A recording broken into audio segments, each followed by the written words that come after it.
ሴትየዋ ጠንቋይ ወደፊት የሚሆነውን ነገር ያውቃል ብላ ልታማክረው ነው ሄደችው ወደ ቤቱ።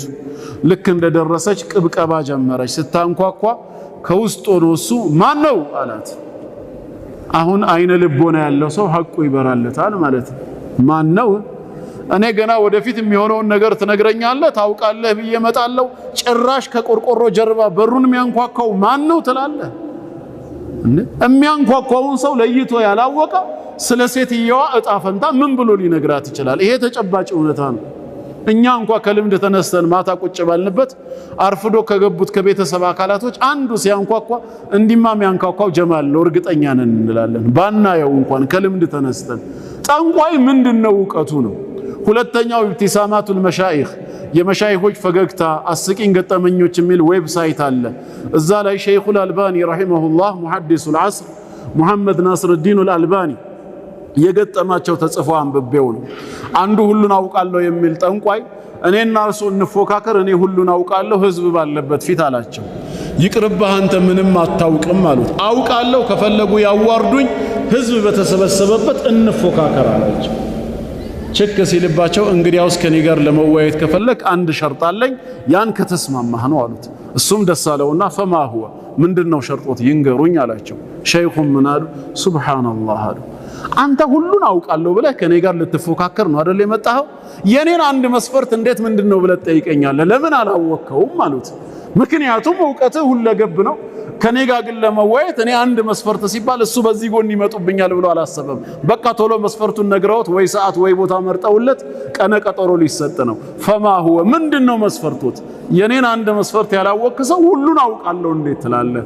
ውይይቱ እዛው ቆመ ማለት ነው። አለቀ በቃ።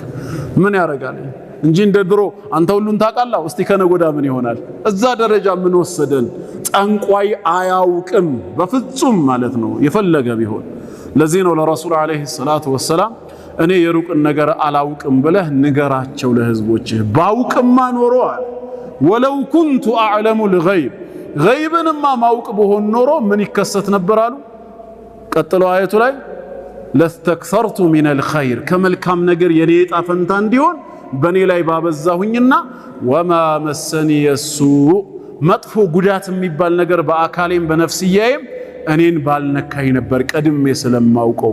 ግን ያለሁበት ተጨባጭ ደስታም እንደሚገጥመኝ ሁላ ሐዘንም ይከሰትብኛል። ጤናዬ ተጠብቆ እንደምቆየው ሁላ ጉዳትም ይደርስብኛል። ገይብን የሚያውቀው ጌታ አላህ ብቻ ነው። ለምንድነው ታዲያ ሰው ድግምት የሚያስደርገው? ደጋሚ ቤት በተለይ ዛሬ በሙስሊም ስም ከጎኑ ያለውን ጓደኛ ለማክሰር በምቀኝነት ተነሳስቶ ትዳሩ በፍቅር በሰላም ከሆነ ለመበታተን ደጋሚ ቤት ሄደው ድግምት የሚያሰሩ አሉ። ቀላል ወንጀል መስሏቸው ከእስልምና ሁሉ ሊያስወጣ ይችላል። ለምን? ድግምት የሚማሩትን ምን ብለው ነበር ሃሩትና ማሩት አለይሂ ሰላም ያስጠነቅቁት? ፈላ ተክፉር እኛ ለፈተና ነው የመጣነው እንዳትክድ ይሉታል። ክህደት ውስጥ የሚከት ተግባር ነበር ማለት ነው። ስለዚህ መጠንቀቅ አለብን ከመድገምም ከማስደገምም። ረሱል አለይሂ ሰላቱ ወሰላም ለይሰ ሚና ነው ያሉት፣ ከኛ አይደለም። መን ተጠየረ ገድን የሚያደርግ ለሰው አው ትጠይረ ለሁ ወይ ለሱ የሚያስደርግ እስቲ ገዴን ንገረኝ እያለ አው ሰሐራ ወይም የደገመ አው ሱሒረ ለሁ ወይ ያስደገመ ለሱ አው ተከሐነ ወይም የጠነቆለ አው ትኩሂነ ለሁ ወይም ያስጠነቆለ ብለው ተናግረዋል። ስለዚህ ድግምት ሙሉ በሙሉ አጥፊ ወንጀል ነው፣ ከከባዶች ይመደባል። ልንጠነቀቅ